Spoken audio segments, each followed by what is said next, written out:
everyone, and welcome back to my YouTube channel. My name is Alexandria Drakeford, and welcome to welcome to Faith with Alex. So today I'm so excited to be bringing a message called When Life Becomes Overwhelming.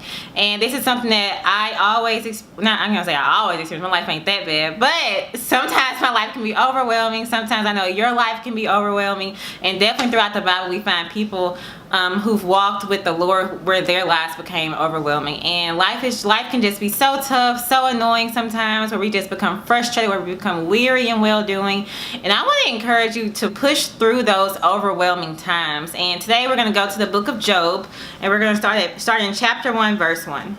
In the land of Uz, there lived a man whose name was Job. This man was blameless and upright. He feared God and shunned evil. He had 7 sons and 3 daughters, and he owned 7,000 sheep, 3,000 camels, 500 yokes of oxen, 500 donkeys, and a large number of servants. He was the greatest man among all the people of the East. Like, first off, that's my dream life, to just have a yard full of animals. So Job is definitely like living a life for me.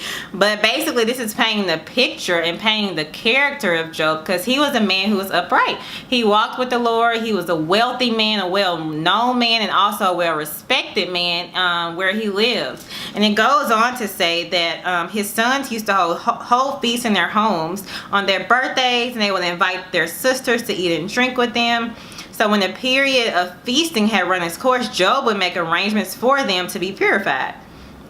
So even he went before his children to bless his children. Even when his children, we never get an account of whether his children knew the Lord or whether they would sacrifice for the Lord. But Job took it as his responsibility to look out for his children and to go before the Lord for his children.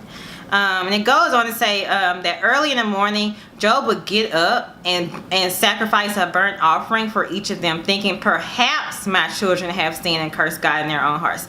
This was Job's regular custom. He would get up and make arrangements for his children may be sinning against God. Like, he had such a fear for the Lord, where even if he thought that his children may have sinned against God, he would offer a burnt offering to the Lord. And we're going to jump down to verse 6. So one day the angels came to present themselves before the Lord, and Satan also came with them. The Lord said to Satan, "Where have you come from?" Satan answered the Lord, "From roaming throughout the earth, going back and forth on it." So hold up. So God is having a meeting with the angels. It just sounds like they're having like their weekly meeting, like, all right, angels, come on in. Let's see. Let me hear about what you guys been doing. Let me hear about what's going on with my children. But for some reason, Satan has joined the bandwagon this time and came into God's presence. And God is asking Satan, "Where have you been? And what have you been doing?" Satan goes on to say that I've just came back from roaming the earth back and forth. And then the Lord said to Satan, "Have you considered my servant Job? There is no one on the earth like him. He is blameless and upright, a man who fears God and shuns evil." So this is a picture of God and Satan having a conversation, first of all, but the Lord is giving Satan his name. Satan didn't come to God and say, "God, can I test Job? God, can I bring evilness to Job's life?" God brought Job's name up in the conversation. And we always like to paint the picture that Satan is the root cause of everything bad that we encounter in life. And while that has some truth to it, he is associated with the evil things of this world. That is true. But sometimes you are tested. Sometimes you have to walk through things because of your faith in God, not because sin lives inside of you. And so God is saying, Satan, have you considered my servant Job? And what kind of relationship does God and Job have to have where God mentions his name to Satan? And Job, if he was in the room, he would probably be like, "Whoa, God, like, I thought we was cool. Like, what's going on? Like, I've been serving you. I'm sacrificing for you. Like, why are you telling Satan to come in my life, you know?" But God is like, "Job, this is a test of your faith." And he knew that Job was going to pass his test. So before I keep going into that, Satan goes back at God and says, does Job fear God for nothing? Satan replied, have you not put a hedge around him and his household and everything he has? You have blessed the work of his hands so that his flocks and herds are spread throughout the land. But now stretch out your hand and strike everything he has, and he will surely curse you to your face. The Lord said to Satan, very well then. Everything he has is in your power, but on the man himself do not lay a finger. So we go back to verse 9. Satan tells God, does Job fear you for nothing? Like basically telling God, like, Job ain't rocking with you like you think he rocking with you. Like Job is only with you like that because you're blessing him. Job only honors you and respects you and fears you and sacrifices for you because you have blessed him so richly. So God was like, okay, if that's what you think, like if that's the case, Satan, then okay, as you have said, go against Job. But God also gave Satan restrictions, and that's another beautiful thing about the Lord, is that Satan has to go to God for the things that come upon our life, but God gives restrictions to Satan. God gave Satan restrictions. He gave him a boundary. Even Satan has to recognize who God is. And Satan wants the things that we have. He said, if basically, I feel like Satan's like, if I can prove that Job doesn't love you like you think he loves you, then he's just like me. Then I got somebody else on my side who's gonna go against God.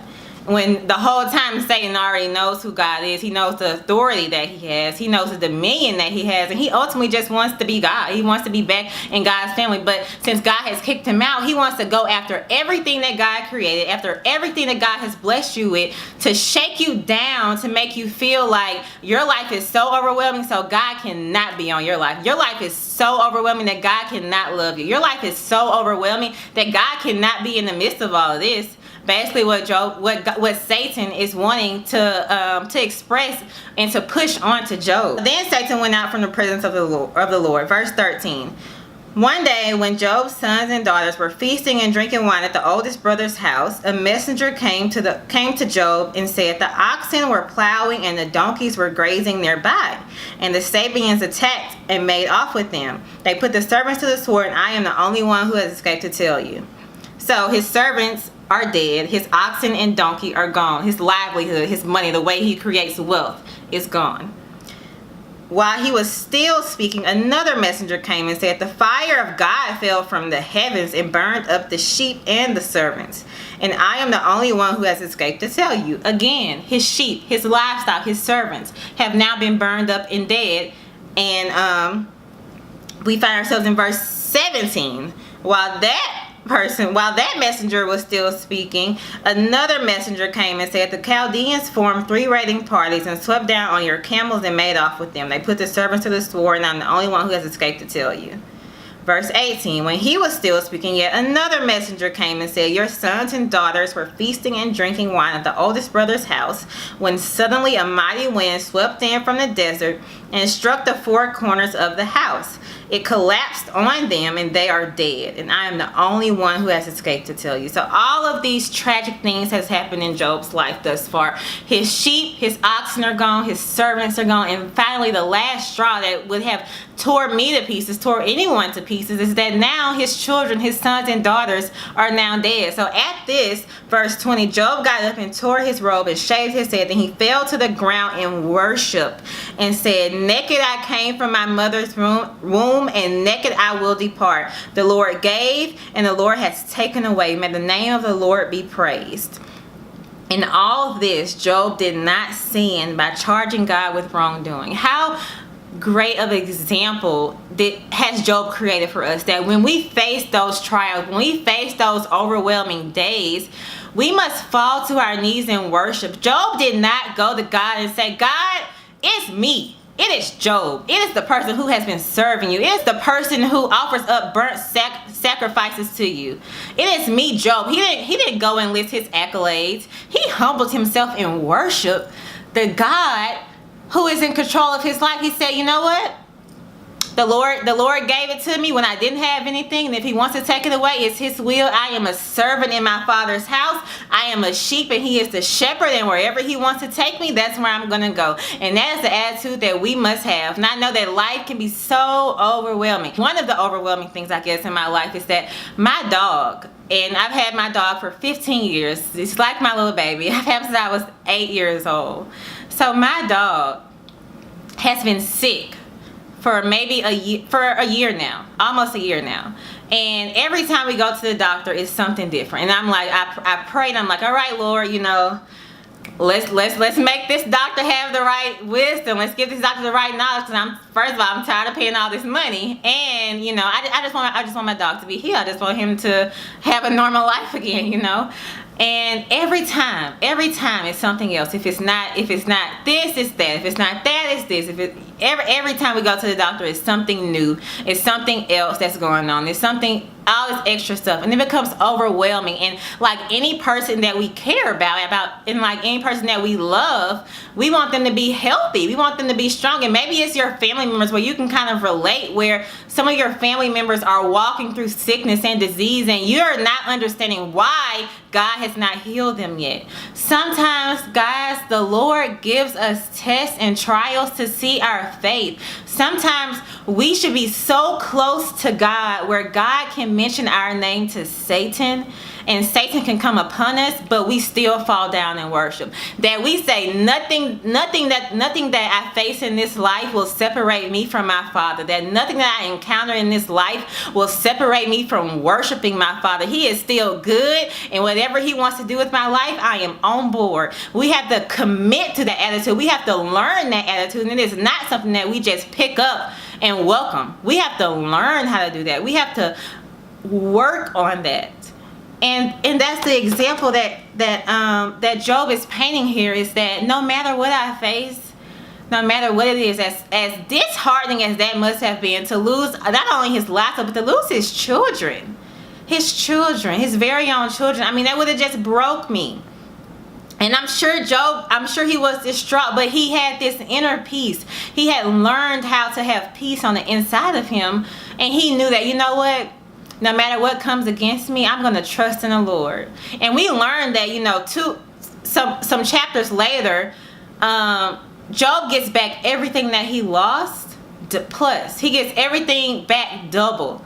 Nothing that he lost went unmentioned by the Lord. God gave Job everything that he lost. We must commit to the attitude of thanksgiving. We must commit to the attitude of gratefulness. We must commit to the Lord's plans. There is nothing that should separate us from worshiping him and from humbling ourselves in prayer.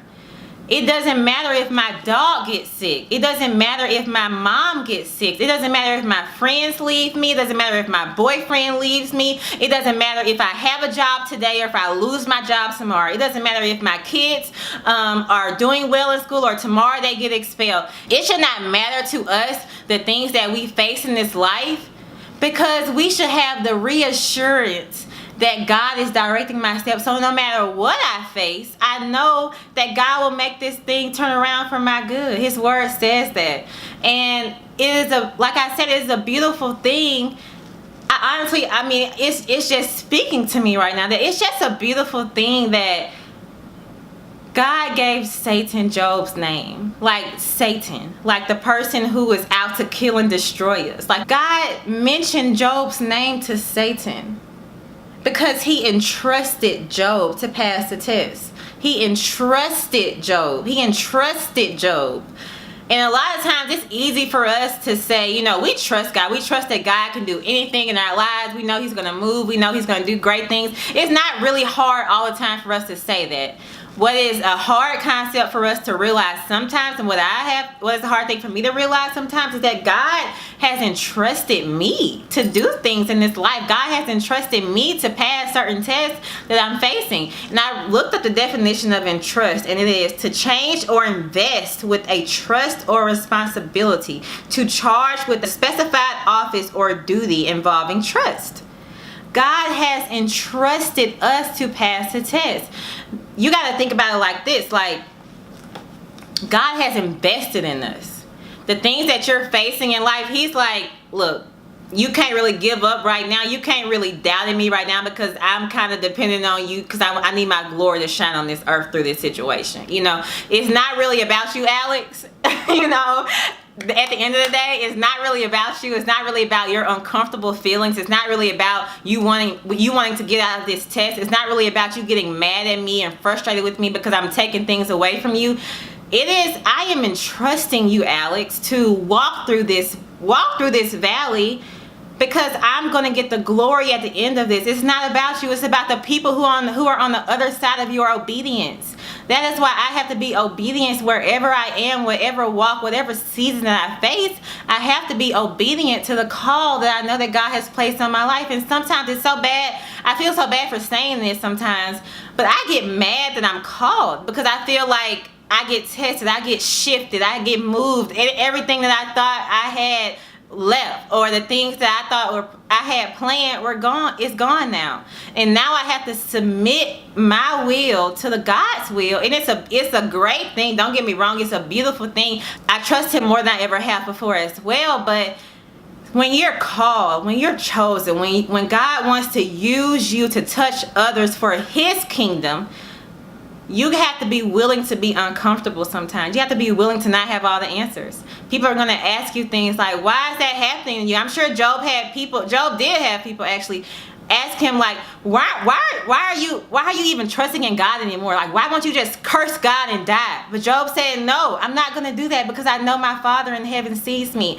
I'm not going to curse God and die. I'm not going to lean on my understanding and on my trials and on my feelings.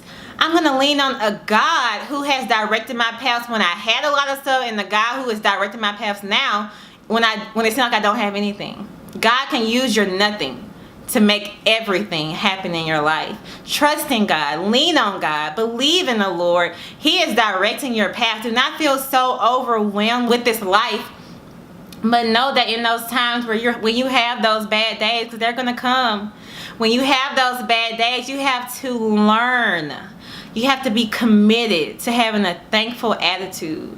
That no matter what I face, whether it's my family members leaving me too soon, whether it's my children leaving home and going out into this world, going into ways that I know they shouldn't be walking in, whether it's me having to be patient in the wilderness before I get to my promised land, whether it's me losing my job and not having any source of income or any way to pay a bill, you have to know how to trust God on those bad days, because someone is watching you. Someone's watching your faith, and God has entrusted you to pass the test. He's entrusted us to pass the test. That's why we got to persevere. I said that probably in almost every video. We have to persevere. We have to push through, because God is counting on us. He's counting on this season that you're walking in to be used for his glory. It's not about you. It is about the people who are on the other side of your obedience. Be faithful to the Lord. He is faithful to you. And when you face various trials of this earth, count it as an opportunity, not a setback, but an opportunity to trust God. Take that as an opportunity to trust God and to lean on him and to believe in him and to worship him. When you don't have any other words, and I'm telling you, those days will come when you don't have any other words to say, where your heart, your mind, your inner being is kind of flat, and you're like, Lord, I don't know how I'm gonna get through it. I don't know what you want me to do. I'm trying to stay faithful, but every day it's the same old. When you don't have anything else to say, when you don't have a breath left, when you don't have a worship left, even when you don't have a prayer left, fall to your knees and just be still. Just be still. He will meet you right where you are. He will give you back double what you lost. Job got back double, and we'll get back double if we stay faithful to the Lord. Thank you guys for tuning in. Be sure to like, be sure to comment, be sure to subscribe, be sure to tell your family and friends. Hey, that Faith with Alex is popping.